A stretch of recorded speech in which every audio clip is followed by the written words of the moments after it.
Regulation of respiration, कि human being अपनी जो ब्रीथिंग का रेट है उसको कंट्रोल कर सकता है, प्लस डेप्थ को कंट्रोल करना, दैट इज़ रेगुलेशन। कि आप अपनी सांस को थोड़ा बहुत कंट्रोल कर सकते हो, कि थोड़ी देर रोक सकते हो थोड़ी देर के लिए, और थोड़ा जल्दी सांस ले सकते हो, थोड़ा धीमे सांस ले सकते हो, दैट इज़ रेगुलेशन। अब डेप्थ में मतलब कि जो सांस लेने में दो चीज़ें आपकी होती है, या तो आप फास्ट सांस लो या फिर स्लो। तो शैलो और डीप ब्रीथ आप कर सकते हो, ठीक है। इसको कंट्रोल करना, तो यही रेगुलेशन कहलाता है।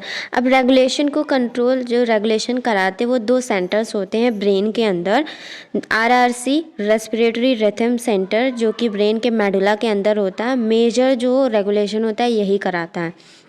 देन सेकंड है मेडुला के पास पॉन्स होता है, पॉन्स के अंदर होता है न्यूमोटॉक्सिक सेंटर, जो कि मॉडरेट करता है फंक्शन RRC का। RRC के जो फंक्शंस है उसको मॉडरेट न्यूमोटॉक्सिक सेंटर ही करता है। ये क्या करता है, जो ड्यूरेशन होती है सांस लेने की उसको कम करता है। मतलब जब आप सांस थोड़ी जल्दी लोगे तो इंस्पिरेशन की जो ड्यूरेशन है उसको रिड्यूस करेगा। शैलो मतलब फास्ट, शैलो आप सांस ले सकते हो, फास्ट ब्रीथिंग और फास्ट सांस लेना, दैट इज़ शैलो।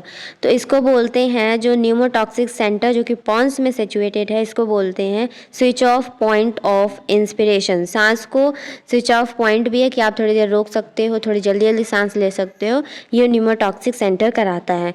और ये भी ब्रेन के अंदर ही होता है, दोनों सेंटर्स ब्रेन के अंदर। अब रेस्पिरेटरी रिथम सेंटर जो है इसके पास में ही कीमोसेंसिटिव रीजन होता है ब्रेन के अंदर, जो कि केमिकल को सेंस कर लेता है। मतलब उसके बगल में एडजेसेंट टू RRC होता है कीमोसेंसिटिव रीजन।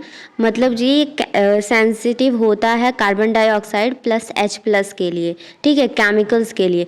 तो ये क्या करता है, जब कार्बन डाइऑक्साइड ज़्यादा हो जाता है तो ये सिग्नल देता है RRC को कि आप सांस छोड़ दो, क्योंकि सांस आपने अभी तक रोक रखी थी, है ना, तो अब सांस छोड़ दो। तो ये बोलता है कि रेगुलेट करो, ये RRC को सिग्नल देता है। सिग्नल देने के लिए ही कीमोसेंसिटिव रीजन ब्रेन के अंदर होता है RRC के साइड में।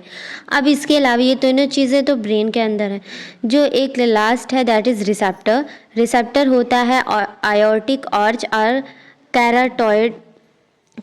कैरोटॉइड आर्टरी के अंदर।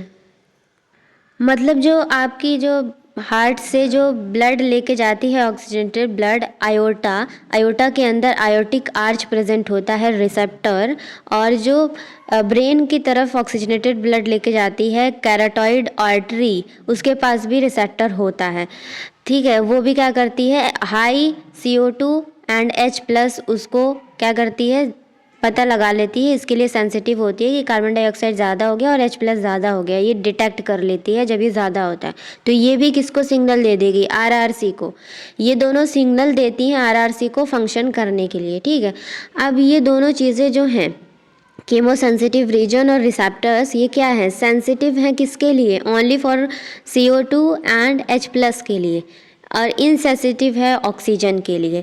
मेनली हम अगर बेसिक ऐसा ओवरऑल देखें, रेगुलेशन का मतलब कि आप अपनी सांस को कितनी देर थोड़ी देर रोक सकते हो, थोड़ी देर ज़्यादा ले सकते हो, थोड़ी देर कम ले सकते हो। रेगुलेशन इसके लिए सेंटर्स हैं ब्रेन के अंदर दो, जो कि इसको कंट्रोल करते हैं, ठीक है। रिस्पिरेटरी रिथम सेंटर जो कि मेडुला में है, और न्यूमोटॉक्सिक सेंटर जो कि पॉन्स में है, ये इसको रेगुलेट कराते। कीमोसेंसिटिव रीजन, जब कार्बन डाइऑक्साइड और H+ ज़्यादा हो जाता है तो ये जो है सिग्नल देता है RRC को कि रेगुलेट करो, ठीक है।